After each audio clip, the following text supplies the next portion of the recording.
بتایا گیا کہ یہ تو اعتراضات کرتے ہی تھے، ساتھ ساتھ مذاق بھی اڑاتے تھے۔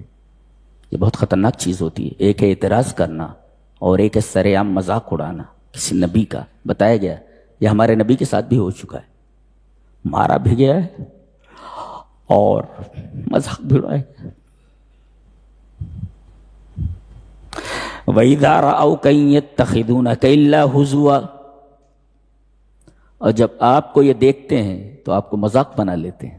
اللہ فرما رہا ہے، اللہ فرما رہا ہے اپنے نبی سے، میرے نبی جب یہ تمہیں دیکھتے ہیں تو آپ کو مذاق بنا لیتے ہیں۔ یہ اور کیا بولتے ہیں؟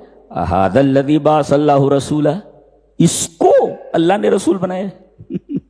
یہ مذاق اڑاتے ہیں۔ جانتے مذاق کون اڑاتا ہے؟ اس کے بارے میں محاورہ ہے، الاستہزاء والسخریۃ سلاح العاجز، یعنی موکری اینڈ سارکازم۔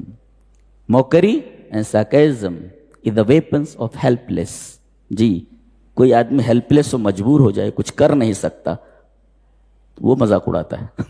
اس کے بارے میں کہ الاستہزاء والسخریۃ سلاح العاجز، یہ مذاق اڑانا یہ کمزوروں کا ہتھیار ہوتا ہے۔ جی، mockery and sarcasm is the weapon of the helpless, یہ کمزور لوگوں کا ہتھیار ہوتا ہے۔ کیا؟ یہی استہزاء اور مذاق۔ دلائل جن کے پاس نہیں ہوتے وہ مذاق اڑاتے ہیں۔ تو اے ہمارے حبیب، جب آپ کو یہ دیکھتے ہیں تو آپ کو مذاق بنا لیتے ہیں اور آپ کا مذاق اڑاتے ہیں کہ ارے یہی رہ گیا تھا نبی بنانے کے لیے، اور کوئی نہیں ملا تھا، اسی کو نبی بنا دیا اور کوئی نہیں ملا تھا۔ یہ اعتراضات۔ تو یہ تو قرآن کی توہین کی انہوں نے، جی، پھر نبی کی توہین کی، نبی کا مذاق اڑایا، نبی کے اوپر اعتراضات کیے۔ اب سب سے خطرناک اعتراض آ رہا ہے اللہ کے اوپر۔ یہ سب سے خطرناک اعتراض ہے۔ کیا بول رہے ہیں؟ آدمی فساد ذہن کے اس مرحلے میں بھی آ سکتا ہے کیا؟ آدمی کا دل و دماغ اتنا بھی خراب ہو سکتا ہے کہ وہ اللہ پر اعتراض کرنے لگے۔ اللہ پر کیا اعتراض کیا انہوں نے؟ وہ دیکھیے، وَإِذَا قِيلَ لَهُمُ اسْجُدُوا لِلرَّحْمَنِ، جب ان سے کہا جاتا کہ رحمان کو سجدہ کرو تو کیا بولتے ہیں؟ قَالُوا وَمَا الرَّحْمَنُ، رحمان کیا بلا ہے؟ یہ اللہ کی توہین ہے۔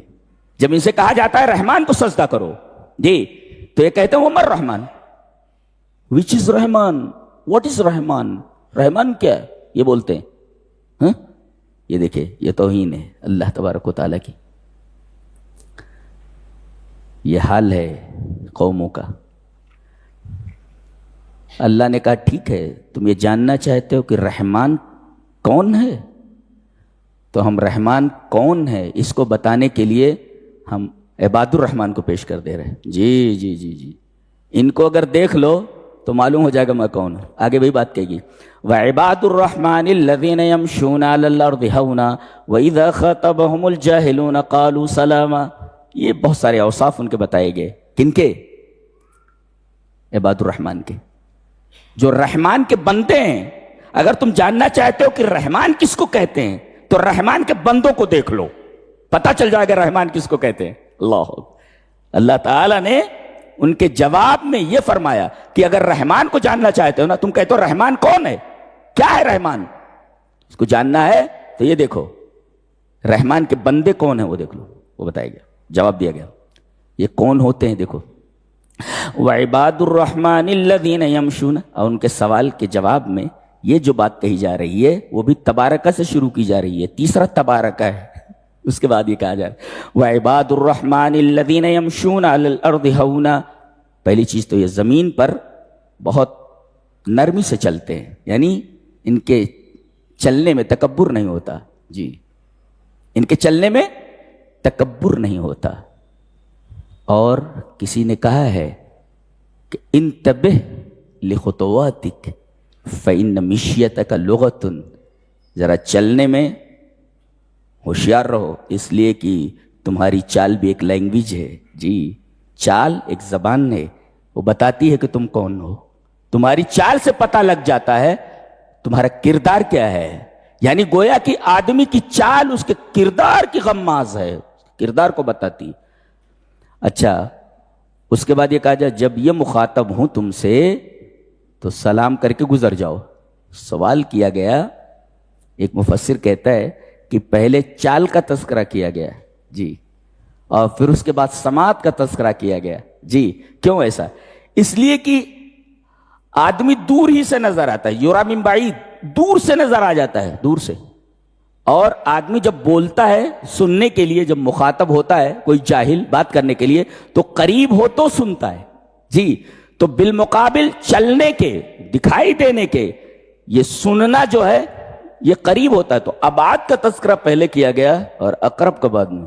آدمی دور سے دکھائی دیتا ہے لیکن سننے کے لیے آدمی قریب ہونا چاہیے تب سنائی دیتا ہے جی. اس وجہ سے مشی کا تذکرہ پہلے سے، اس لیے کہ آدمی چلتے ہوئے دور سے دکھائی دیتا ہے لیکن جب بولے تو اس کو قریب ہونا چاہیے جی. تو پہلے ابعاد کو ذکر کیا گیا پھر اقرب کو ذکر کیا گیا. یہ قرآن حکیم کی فلسفی ہے جی.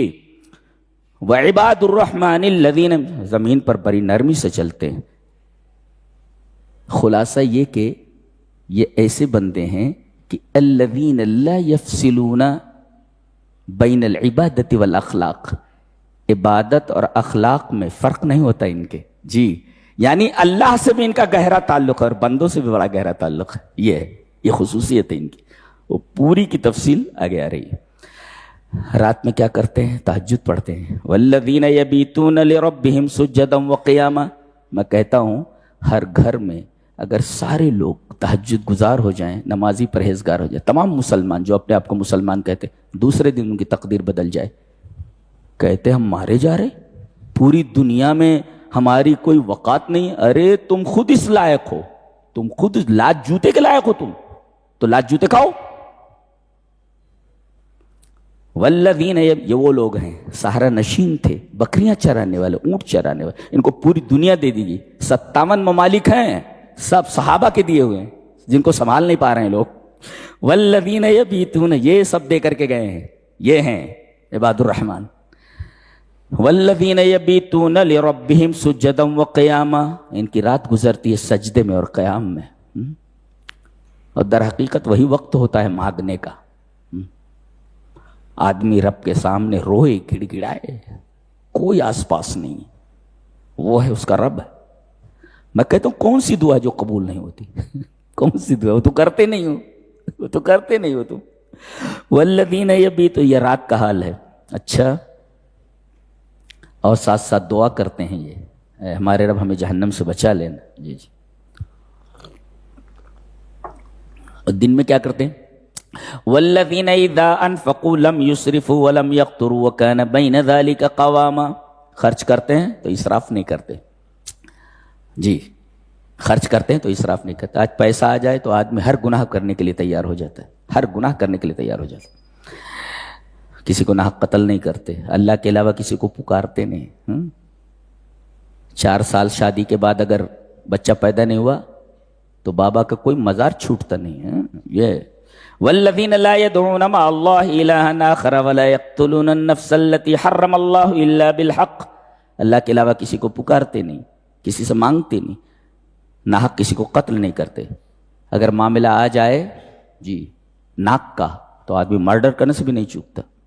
عباد الرحمن ایسے نہیں ہوتے جی. ولا یزنون، زنا نہیں کرتے جی. ہے کیا کیا ہے، سبحان اللہ وبحمدہ. کہتے جھوٹی گواہی نہیں دیتے. والذین لا یشہدون، پوری کورٹ بھری ہوئی ہے جھوٹے گواہوں سے. والذین لا یشہدون الزور واذا مروا باللغو مروا کراما. کوئی لغو کام ہو رہا ہے، فضول کام جس کے اندر نہ دنیا کا فائدہ ہو نہ دین کا فائدہ ہو، وہاں سے بڑے آرام سے گزر جاتے ہیں، عزت کے ساتھ گزر جاتے ہیں. اور آخری چیز جو ہے، جب اللہ کی آیتیں تلاوت کی جاتی ہیں، اللہ لم یخروا علیہا صما وعمیانا، تو اندھے بہرے ہو کر نہیں گرتے، سمجھتے ہیں اس کو کیا کہا جا رہا ہے. آج وہی حال ہے، کتاب خالی سنی جا رہی ہے، پڑھی جا رہی ہے، لکھا کیا ہے کوئی سمجھنے کے لیے تیار نہیں. اور آخر میں سب سے پیاری دعا ہے جو اس پوری سورہ کا حاصل ہے. والذین یقولون ربنا ھب لنا، وہ لوگ دعا کرتے ہیں اے ہمارے رب ہمیں عطا کر دے. ہیبا جو ہوتا ہے اس کا کوئی عوض نہیں ہوتا. میرے رب ہم دے بھی کیا سکتے ہیں تجھے، تو خالق ہے، مخلوق تجھے کیا دے سکتی، تو ہیبا کر دے، گفٹ دے دے. ہیبا مینس گفٹ، تحفہ دے دے. کیا کس چیز کا؟